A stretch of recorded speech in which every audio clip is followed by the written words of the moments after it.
How to freeze Snapchat location. Let's get started. First, make sure you have given location access to Snapchat app.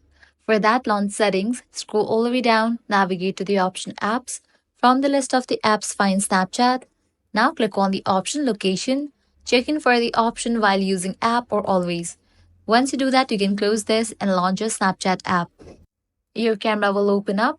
Now click on this location icon given at the bottom left. With that, your map will open up. Now, at the top right, you're gonna find this settings icon. Click on it. Now, check in for the option My Friends. With that, you have given your location access to all of your friends. Now, how to freeze it? For that, you'll need to enable for the option Ghost Mode. Set it to until turned off. And just with that, you have freeze your Snapchat location.